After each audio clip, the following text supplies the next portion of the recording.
Hi team, Phil here with Phil Shomo Coaching. One of the values that I try to really live by and try to instill in the athletes that I work with is this value of what I call forever learning, that our capacity to learn and grow and continue to understand more and more and more about our sport and ourselves and how we can function within the context of that. That's just something that is really, really critical to me. And one of the greatest resources for that, which I think is underutilized in the athletic world, is the world of the small college coach. Small college coaches, I've had the privilege of spending the last 7 years or so, a good amount of time around small college coaches.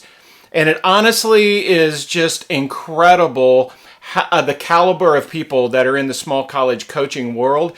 These people are not making a lot of money. There is no fame and there is really no notoriety within that space. Nobody's really giving them a lot of accolades. And the ones I've been around are really amazing because their primary motivation, while they're very competitive and they want to win, their primary motivation really is the young person. It's around shaping the lives of young people and investing in young people in a way that really creates in them a different kind of man or woman after they've had their athletic experience in college.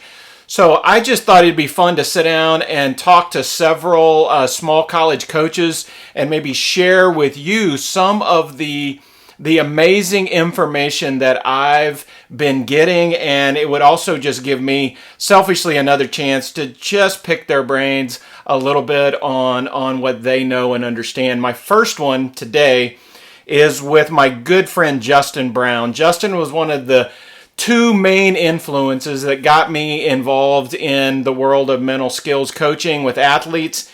He is an amazing young man. Justin became first of all, he played college baseball at Mount Vernon Nazarene University up in Ohio, which is a powerhouse in the NAIA baseball world. And then he was involved several years as an assistant coach, but at the age of 26, he became a head baseball coach, and Justin has coached at a school, Division III school up in Minnesota.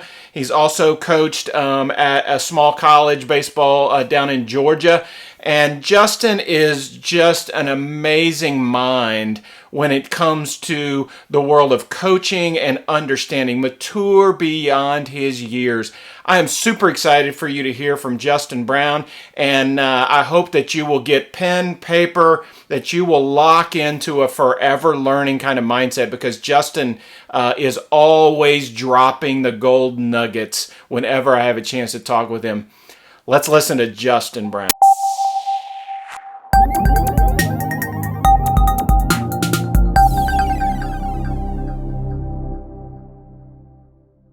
Welcome, team, and it is great to have my good friend Justin Brown in the house. Good to see you, Justin. Thanks for having me. Excited to be here. So definitely. Justin has a very cool time in your life right now. Just announced, I think, maybe a couple of weeks ago that you have accepted a brand new position. You're down in Georgia currently while we're filming this, but you're on your way to move up to Ohio with the Bo Jackson Elite Sports Training Facility. And I think the job title, as I jotted it down, was Director of Baseball Development and Leadership. Tell us just a little bit about that. How did that come about, and what's the focus of the Baseball Development and Leadership Director position? Yeah. So it kind of developed out of the blue. Just some contacts I had made over the last 5-6 years in the Columbus area, and great opportunity for our family to come kind of be back closer to family. And so in my role, I'll be kind of helping oversee player development for the entire organization of Bo Jackson Elite Sports, and that will consist of the little guys at 8-year-olds all the way up to some pro guys who train at the facility. And then on the leadership side, I'll be doing some kind of team culture development and leadership development sessions in our organization, but then also out of our organization different mediums in the Columbus area. So yeah, very excited. Man, I love that. I love that. I am excited to see where that goes. And honestly, I know you're excited about it, but they are very, I'm sure, going to be blessed to have you in the space, man. So let's talk just a little bit about, you've got several years of coaching now under your belt, both as an assistant coach, head coach, and been involved in a lot of history with the baseball recruiting world, and a lot of some of the, elite summer programs, et cetera. So let's talk a little bit just about this, what I like to call the craft of young person development. So when you think about being a leader that is helping to shape and develop a young person, and I know that's a super high value for you, and the real core reason why you've been in coaching. So for you, what's something that you feel like you understand now that would have been nice to understand when you first started out? Like where's some of your thinking and development gone in how to develop young athletes? Yeah, so I think I've always really loved that space of 18 to 22 years old. You're dealing with such transition in life at that age, and kind of shaping your own course, and it's such a catalyst time period in a person's life. So I've loved being embedded in that space for years. But as I look back, I think my early years right out of college, jumping into college coaching, it was challenging. As a coach, and you're trying to establish yourself as a leader and a coach, and develop maybe a reputation, and that entire space for the life of a young coach can really cause you to distort and twist maybe some of your motivations, and in that space you can really, if not careful, start to use the success of the athletes you're coaching to help shape and form your own identity and your own ego, and I think as I reflect back, there was a lot of that going on in my early few years as a coach, that I wish I would have gone a different direction and grown out of quicker, those are definitely some difficult sobering moments to look back and recognize maybe some of those distorted motivations that I would love to eliminate quicker. Wow. So that's a topic that is, I think, so relevant to coaching, to leadership, to influence, to all parts of life. I also think not very many people want to go there and have that conversation. So I really appreciate you opening that door. But let's push into that just a little bit more. So when you recognize now, and thinking back on that, you recognize that you had this sort of internal part of you that was needing to build yourself up through them. How did that, as you reflect, how did that limit your ability to develop them? Like, how did that get in the way? Yeah, I think you're the role of a coach is ideally supposed to be just an outpouring of yourself. When you get in that kind of, and I think transactional coaching, it's not my terminology, but it's a terminology I've heard, that it becomes very transactional, that you're actually a recipient too. That in the mind of a coach, when you're transactional, it's not enough to just be pouring yourself out and doing everything you can to aid the athletes you're coaching. It becomes, you get to attach yourself to the athlete's success. If you're in that space, it really begins to cheapen and make the coaching experience pretty counterfeit. Transformational coaching is the development of the entire person, the development of the athlete, development of everything mentally, emotionally, spiritually. But it's difficult, and you ride if we're honest as coaches, you ride this fine line of transactional coaching and transformational coaching. I don't know a coach in my space that is always striking that perfectly. I think it's a consistent battle, but it's definitely has some negative outcomes associated with it. Wow. Yeah, we could do just a whole conversation just around that topic right there. Transactional, transformational. I think maybe for some of us who've been in leadership or coaching for some time, we tend to almost discount the awareness of that because we just assume, they can be mixed up and all will probably be fine. But what you're describing it is, it's almost like if one's elevating, the other one's like pulling down a little bit. that fair to say? Yeah, I would agree with that. I would agree that the purest motivation for coaching and leading is a transformational experience. Mm. But we're not always operating in that mode. If we're honest, there can be some transactional components that, as a coach, if you're not really in tune with that in yourself and indicators that you're shifting to transactional thinking, you can go down a spiral pretty fast. Wow. And I've been down that road many times.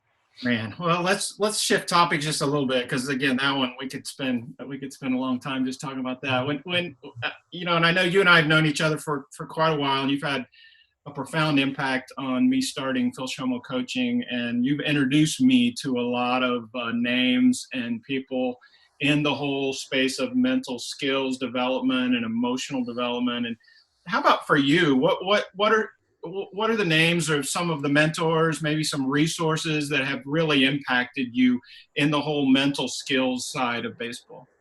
Yeah, so I think the two biggest pioneers would be a guy named Harvey Dorfman. He's since passed, but he was one of the leading baseball sports performance psychologists that ever existed. He was one of the first guys through the door. Another guy would be Ken Ravizza. He's a legend in that space of mental skills coaching. A present one would be Alan Yeager, who's a business owner, but also gets really involved in meditation and mindfulness and just helping athletes perform at a high level. Those three for sure. And then another one I think it's kind of geared more towards coaches that comes to mind is a guy named Bruce Brown with Proactive Coaching. He's a legend as well in that space. And those guys, I've devoured a lot of their writings and seen a lot of, conferences and things they've spoke at. I've listened to Ken Ravizza a few times, and it's a very memorable experience, for sure. And what got you pulled in that direction? What got you interested in those guys? Because a lot of coaches that's not like something that they're really as zeroed in on, but I know for you, it has been. Well, Harvey Dorfman, I was really into his stuff as an athlete. He had some books that I was reading as a competitor that, were so instrumental in my own athletic career that I when you're a young coach and you don't have a lot of tools to really pass off to the guys you're coaching, I was shifting Harvey Dorfman immediately into the pitching staffs I was working with at the time, and I think that there's a growing trend at least in the baseball world, where diving into mental skills coaching and some of the thought leaders in that space is starting to become, I don't want to say popular or the trend, but it's starting to become very validated that there's a need to be doing this. There's a need as a coach to have some tools in your toolbox to help your athletes. And I'm not sure if it always had been that way, but it certainly is now, which it kind of gets you as a coach, where if you're not getting into this, you're kind of getting left behind. Let's shift gears just a little bit. So one of the things that you have really helped me with is this idea of what I call being generationally agile, like this idea that across generations we can actually learn a lot about each other and relate to each other in really good ways. And so as I'm trying to work with younger and younger athletes, especially college athletes, you've really helped me in that space a little bit, and without any kind of generational bashing, which I know is a common thing. What would you say is something that this current generation of college athletes are having to deal with or navigate or figure out? What's a reality in their life that really wasn't a part of your life when you were playing, for sure wasn't a part of my life when I was playing, and how's that affecting them, both as people, but also as athletes? Yeah. I think two things come to mind for sure with this, generation of athlete. And the first one is that I think because of social media and because of our technological connectedness that we have in our world today, and it creates this kind of news stream of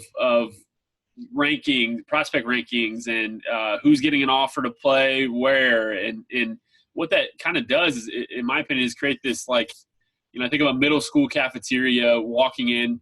If you were a middle school student without any friends to sit down with, the idea of carrying your tray and you're walking into this room with no allies to join, I feel like our current athlete is in that mental space all the time because of social media, because of all the happenings in their sport and in their age group prospect rankings, and I think it'd be a tremendously difficult environment to play your sport in that I never had to deal with, and the generation before me never had to deal with. And the second thing I think is that this generation of athlete withholds their trust very close, like they hold it closely. Whereas I think in the past, whether it was any kind of authoritarian figure, you automatically were what they said was the way it was, whether it's your teacher or your coach, or what they said was the truth, and whether you agree with it or not, you were going to comply and roll with it. And I think this generation of athlete does not do that. And truthfully, I think that's a phenomenal quality. I don't necessarily think it was the best way of doing it in the past generations of just pure compliance with what's going on. And I think from an education standpoint, whether it's social media or YouTube or all the different instructors they've got, there's so many voices coming into an athlete's mind. And how as a coach are you going to have them tune into the channel that your voice is on? And I think as a coach, that's your responsibility. And you can bash the generation and say, well, they don't, give trust easily. It is what it is. There's some good stuff in that quality of this generation of athlete that we have to, as coaches, weave our way in. And I think those are two things that just make this generation of athlete distinctly unique compared to previous generations, for sure.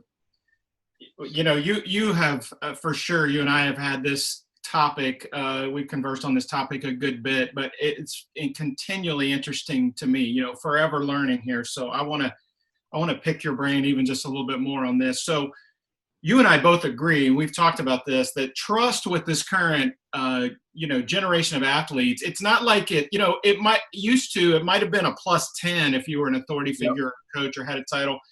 But right now, it's not even like at 0. Like, we're not even starting at just fresh start.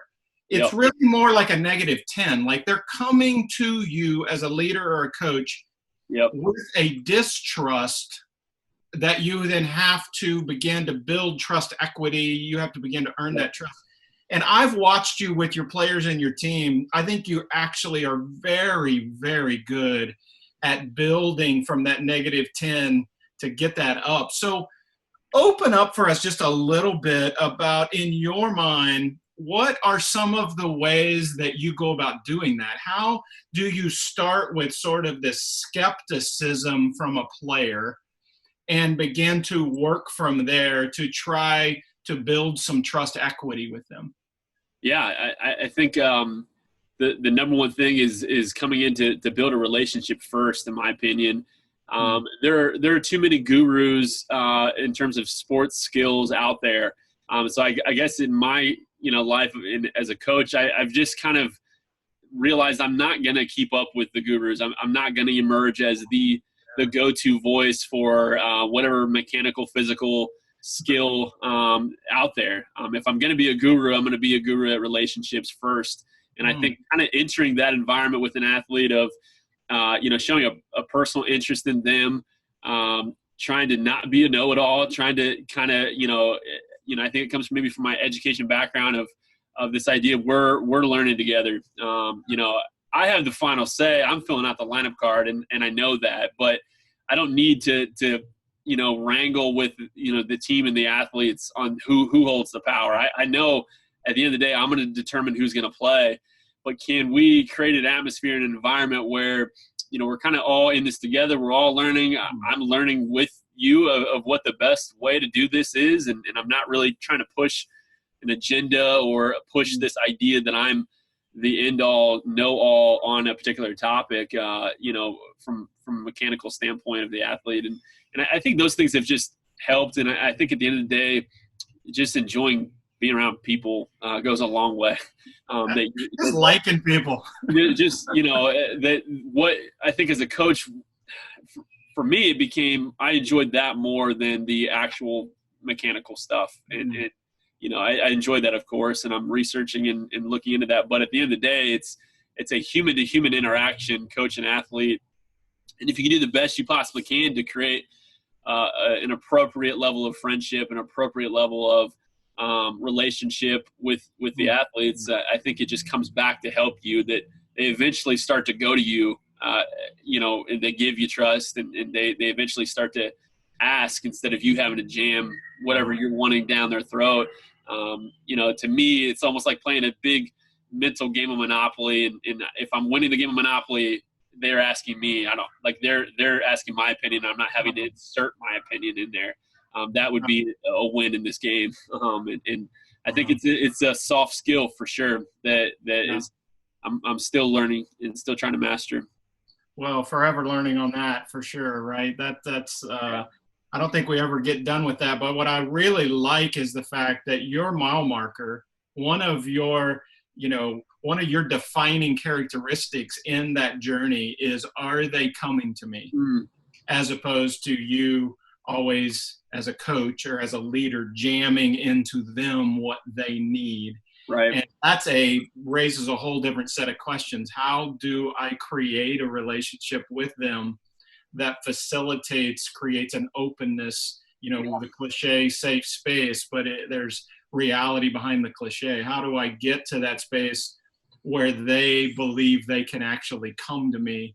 Yeah. Do you find yourself, this is just out of curiosity, because this is something I think I struggle with. When people come to me with the question, my brain can go to one of two places. I can either go to the expert answer the question place, or I can actually go to, oh, they're coming to me with a question. Like, this is a meaningful moment in our journey, and not just I'm the expert all of a sudden space. Yeah. How does that work for you? I think it's both. And I think, again, back to that tension of transformational and transactional, I think if I'm valuing being the expert, then my ego will perk up when I'm asked questions. If I'm valuing the relationship and building relational equity with this athlete, I will really just enjoy the fact that they're coming to me, and use it as an opportunity to build for future interactions. Love that. But you can shortcut that and go right to, I'm now in the expert guru role, and that can really, check some boxes for the ego. And so I think it's that, endless battle of trying to be in the transformational role and space, and closely tied with that is a long history of relationship with that athlete on and off the field. So I think that's the battle for sure. Wow. So much more to it than just getting their performance level up. And I know that's a high priority for you. Certainly. Such a much more nuanced, complex, layered approach to being a coach. I love that. Love that. So let's think back on your playing career. If you go back to when Justin entered college as a baseball pitcher, and you had your experience in college, when you reflect back, what's some things that you wish, especially maybe in the mental and emotional development space, what's something you wish you would have latched a hold of quicker while you were in college? And maybe it's also similar to things you would love to see your players latch a hold of quicker. Like what's something that if you could have gotten more on the front end of this idea instead of waiting until after you were done with your playing career, would have really served you well? Yeah. When I think back to my playing career, it's not hard for me to remember just how focused on particular outcomes I was. And there's catch-22 with that, because I feel like that drove growth as a player and helped lead to competitive success. But I think if I could go back, I really wish I would have just dove in on trying to experience the joy of the process, the joy of getting better, the joy of competing. And I miss it. I miss that aspect. I was even talking with my wife, Ashley, at dinner, and my glove is around and my boys play with my glove, and I grabbed it and it just started, all these memories of big games and stuff came back, and I just was reminiscing to the three of them. I was the only one really locked into what I was reminiscing about, but of just missing the joy of competing. I think, there was some perspectives I didn't have at the time. I was so consumed with trying to go from this level of ability to that level of ability, or these outcomes to that outcome. And, I wish I would have just been more on the track of just pursuing mastery over my craft, and just this infinite game of getting better. And there's so much joy in that. And when you get done playing and you lose that from your life, it like, what do you do? Where you go with that? And I think coaches are able to find some of that experience in coaching, but I think that was really where the good stuff was as a collegiate athlete. It was not in those outcomes. They really don't matter anymore. They're not really relevant anymore to my life. But that experience of the joy of competing and pursuing mastery was big time. So I wish I would have dug into that more. Yeah, I know that's difficult, right? Because it's, I've even heard researcher Brene Brown, that a lot of people know, talk about how our pursuit of excellence or some great experience or some great achievement can become so all-consuming to us that we actually lose the steps on the journey. Yep. And therefore we lose the joy on the journey. And so there's such a good side to this work ethic of, grinding hard and being focused. And I know all coaches are into that. Yep. But there's also a shadow side to that grind, where the grind becomes more of a job than an enjoyment. And it really, there's almost this notion that you can't really be joyful and be super competitive at the same time. You can't really have fun and really just be this dogged, winner kind of person. Yep. And what would you say to just that idea that that it has to be an either you have fun or you're really serious about competing, and those two can't ever be meshed together? Man, there's a lot of discussion on that, and I think a lot of tension. And I just think of think of the activities in your life that are full of joy. Do you ever experience burnout in those activities? When I think of joyful things that I just enjoy, and some of them have degrees of difficulty. They're not just hobbies or just some of them are there's a progression to it. But if there's joy, there's not going to be any burnout. It's just they don't exist together. And so I feel like, the idea of pursuing mastery versus pursuing results or outcomes is the big distinction there, where on the pursuit of mastery, there is a joy and there's a grit and a grind and a pursuit component to it. But if you're pursuing just outcomes, there's a lot of athletes, coaches that will put up with, you name it, to get an outcome. It can be a lack of work-life balance for coaches, but it's the cost you pay for the outcomes you're after, and there may not be joy in that. It's just what's on the path to the results that you want.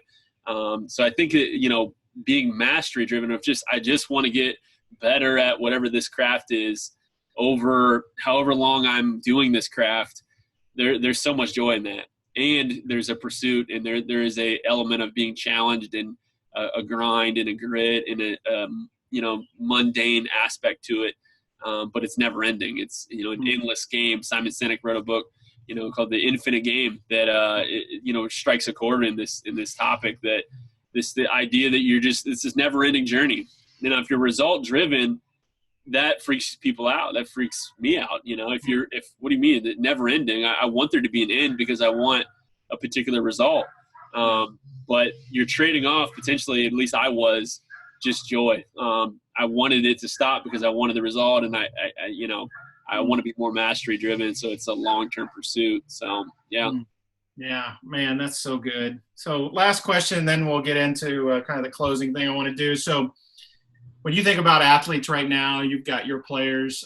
What's something that you feel, you sense, you observe that they're just maybe overly focused on, worried about, obsessed with? It may be something that you feel like really gets in the way of them being calm and clear under pressurized competition. Yeah.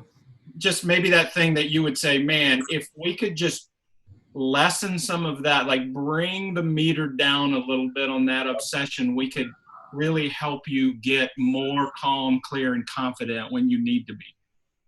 Yeah, I think the big one that jumps out, and I think we've had many discussions on this, and it applies to post-athletic careers in life, is just the difficulty in being 100% present with where the athlete is at. There's so much that is going through our minds. Again, some of that I think is that connectivity to the world continuously nonstop. There's prospect rankings on people's phones or social media. There's all those things have a way of seeping into present focus. If you're in a big moment in a game, for whatever reason, for example, you're thinking the outcome, positive or negative, is going to affect, all these other things. Your prospect ranking, your social media following, your, all these other embedded outcomes in there. And I really feel like that, our athletes, the guys I've been working with, that if we've been able to focus on being 100% present, removing everything and just being in the exact moment. We spent a lot of time in practice focusing on that at the beginning of practice, of becoming present, just removing stress of life, activities, assignments, girlfriends, it all gets left, and we're right here in the moment, getting better in the moment. And I think developing that skill can have just a compound effect on athletes' lives, because you never stop needing that skill in your life. That is very transferable skill, in the ability to become present in the moment, not worried about the past, not worried about the future, just being fully right here in front of you, right here 6 inches in front of your face. And I've noticed the athletes who are able to really excel, they've really, I don't know if mastered is the word, but they've really developed a good level of skill in being in the moment, being fully present, focus on the task at hand, and it's a game changer. Yeah, I love that, man. I love that. One of the guys you mentioned earlier, Ken Ravizza, used to have a couple phrases that, once you introduced me to him, really became just important to me. Be where your feet are. Yeah. I just so basic. I remember a teaching he was given to some athletes, and it was just that constant focus on presence. Be present. When you're unloading the dishwasher, unload the dishwasher. Like when you're talking to your friend or your spouse, actually be present, be talking to them, And I think I mentioned to you recently that I'd heard this on a podcast. I've not affirmed this. It was a sports psychologist that was saying there have been scientific studies around this that are saying that in general, people tend to spend about 60% of their thinking time in the future, about 30% of their thinking in the past, what's already happened, and only about 10% in the present. And that's kind of scary just in of itself. Oh, yeah. But imagine what could happen with athletes if the 10% could include actually locking into the moment where you need to be present where you are in that moment. Man, that'd just be incredibly important. All right. Thank you, Justin. This is amazing, man. You're just dropping the gold like you always do, and filling my brain, giving me all kinds of things to think about. I am forever learning when you and I have a chance to connect, and I'm so grateful that the people that will get a chance to listen to this and watch this can actually hear a little bit about what's rolling around inside of you and what you're learning. I want to end with what I call the back nine, and it's kind of taken from that famous phrase in the golf world, the Masters doesn't begin until the back nine on Sunday. So I like interviewing the people and ending with just let me ask you 9 questions, kind of rapid response. First thing that comes to mind, that'll help us just wrap up today. So first question, all-time favorite athlete in your sport, in baseball? Oh, that's easy. Derek Jeter would be the guy for sure. Derek Jeter, great one. Number 2, all-time favorite athlete in a sport other than your sport? Yeah, it would be a guy that no one's heard of, but it's worth looking him up. He's an Olympic wrestler and wrestled at the University of Nebraska, named Jordan Burroughs. I would argue he's the greatest athlete on the planet that no one's ever heard of. Yeah, I would have no idea who he was, except for you told me, go check this guy out. You're not going to believe this stuff. Yeah. Amazing. Great answer. Third question, musical instrument you don't play but wish you just magically could? The piano. I love the piano. My mom has played the piano for many years in her life. I grew up with a grand piano in my house growing up and never learned how to play, and I regret it every day. Wow.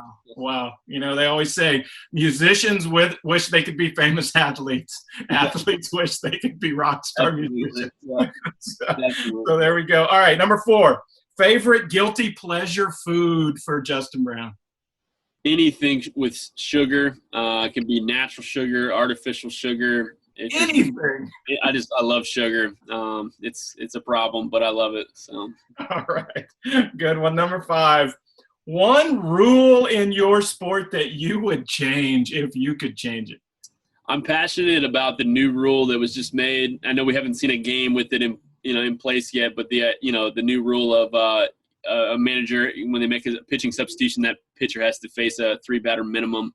I just absolutely despise that rule from a managerial standpoint, and I would like to see it go. So, yeah. The rule that took a little bit of managerial control away from you. I don't like it. Not a fan. Not a fan. Not a fan. Number 6, movie that always makes your list of all-time favorites. The Shawshank Redemption, for sure. It's a great one. Me too. I'm with you on that one. Number 7, least favorite thing a coach in the small college world has to do. I would say, just the organizing of food. It's not easy to feed a roster of 30-plus guys with a small budget, so I will not miss that. And just the face that you have when you organize the food and it's a couple granola bars and the guys are just looking at you like, what are you doing? So I won't miss that. Yeah, no kidding. I've had the privilege of being in the dugout with some games with Justin and his team, and seen that look. Yeah, seen that look in the dugout. All right, number 8, quirkiest pregame ritual for you. Could be when you were playing, could be now as a coach. Yeah, I'm very particular about the dugout charts and the board, and if we got a bulletin board, we're going tacks, and they're all positioned perfectly, no creases. If we have to go tape, just making sure it's all organized and very particular. No one else touches it but me. So I love it. Woe is the player whose hands get on the bulletin board. Yeah. All right, last question. If a player on your team were going to say one word or phrase that every other player on the team would know they were imitating Coach Brown, what would that word or phrase be? Yeah, the guys at Toccoa Falls this last year brought to my attention with a lot of jokes at my expense that I apparently use the term legit very often. I'll say it's legit, or something that's an abbreviation for legitimate, and I guess overuse it. So that would be it for sure. Can't overuse that phrase. If we overuse that, man, you and I are both thrown off the island. So. That's what I said. That's my stance on it for sure. Oh man, I love this, Justin. This has been so much fun. Thank you for being my first ever guest on these video chats, and the voice of the small college coach. You are a voice that I wish more and more people could hear. You have spoken into my life in so many ways, both on a personal level, on a family level, but also in this athletic space. And I can't thank you enough. I am so excited about this next step that you're taking, and can't wait to see where it goes and the young people's lives that you're going to impact because of it. You're a special friend, man. Thank you. No, thank you. I really appreciate being on, and I'm very excited to see kind of where this small college voice goes, and I think it's awesome. And very excited for your venture with Filshomo Coaching, and thankful for the work you've done with our team in the past, and just very appreciative of your voice in my life as well. So excited to see next steps for this. So thank you. All right, Justin. Thanks. We'll talk soon. Bye-bye.